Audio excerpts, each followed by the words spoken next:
Greetings, friends. What we're going to talk about today is really an introduction to the next big project here on the Lifestead, and that is building a flatbed for our pickup truck. And boy, is it an undertaking. And it's something that I have stressed about and have put a lot of energy into thinking about, and it's quite honestly going to be quite the adventure.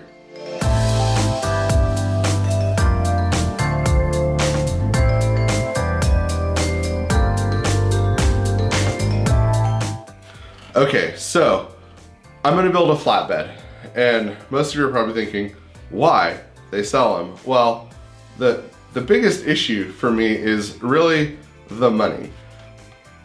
I have the money to build one. I don't necessarily have the money to go out and buy one. I have the time to build one.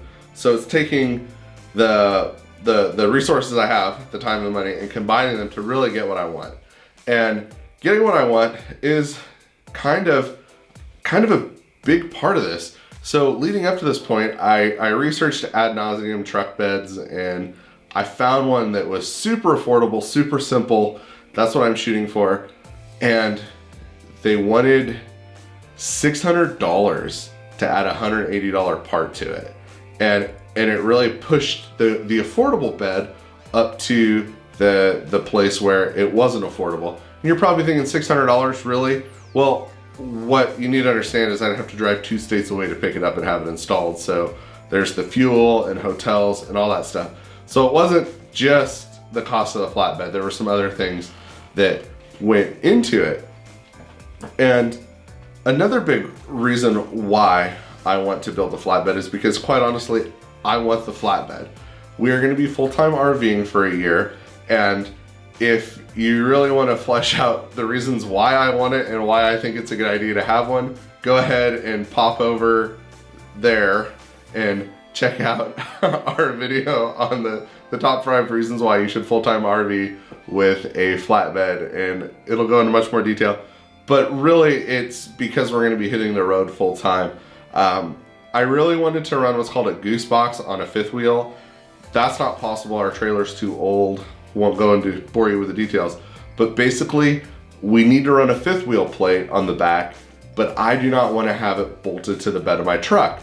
So I'm going to build a flatbed. I'm going to incorporate a B&W turnover hitch that they make to go specifically into fabricated applications for a flatbed, and then we're going to use what's called a B&W companion plate. That's a 5th wheel plate that will actually fit into the B&W gooseneck receiver that is fabricated onto the flatbed. You can also use them with regular pickup trucks and B&W turnover hitches, so you have that option with standard pickup beds too. That way you can pull it out. It comes apart in 2 pieces, you remove it, and you're not having to worry about having that 5th wheel plate in the back of your truck full time. In the description, we will link those products on our Amazon affiliate page. You can check them out. The full-time RV thing, I really want the flatbed for that. And also for homesteading and lifesteading, it makes sense. They're great if you have horses or livestock for hauling hay. You can haul more hay, I think, than your truck's capable of hauling on a flatbed than you can with a traditional bed. One of the things to consider is how I'm going to make a flatbed. There's a lot to take into consideration with this. There's many different processes. We have a 3/4 ton crew cab long bed Dodge Ram, and that's our only pickup truck. So before I can build the flatbed, I actually have to go buy the metal for the flatbed before I remove the bed to build the bed. So it's a very linear process in figuring out everything that I need to do leading up to it, and really get everything done for a season where I don't need the pickup truck. Because without a pickup truck, we are stuck with a utility trailer and an SUV, which isn't bad, but you know, it's not a pickup truck. So once we buy the metal and remove the bed, my dad's actually going to travel up from California and spend a week up here, and we're going to try to get as much done as possible on this little father and son adventure. Now, I say that to tell you this: my dad and I have never actually worked on a project like this together. We've worked on cars, namely Jeep Cherokees, because I make bad life choices that way. But so we've worked on cars together, but we've never never set out to make anything like this. So it should be an adventure. Hopefully it'll bring us closer together and not drive us further apart. But he's a really smart man when it comes to mechanical things and engineering stuff. So I have no doubt he will be a valuable asset beyond just a extra set of hands helping me lift metal. And tools in my shop, they're another challenge. So we are filming this in the little shop that could. The little shop that could is, if I'm lucky, I think it's maybe 12 feet deep. It is not that deep. It's more of a storage unit with a barn door on it, and it's not necessarily wide enough. So we're actually going to be constructing the flatbed in our garage, in part because it's bigger and we can work around the truck bed, and also because I have a 220 outlet in the garage that I can weld with. When I weld in my shop where I do most of the fabricating that I do, I actually have to weld off of a Champion generator, which is great. It's a lot of raw power, so I actually find that I have to turn my settings down on my welder because it's not sharing the power with anything. So there's, again, a lot of stuff that I have to do leading up to this. And there are choices I had to make, like equipment, for example. I have a great welder. Oh, I love my wife.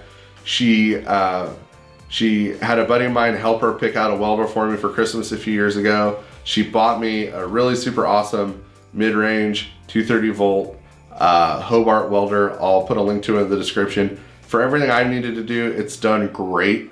Couldn't be happier with it.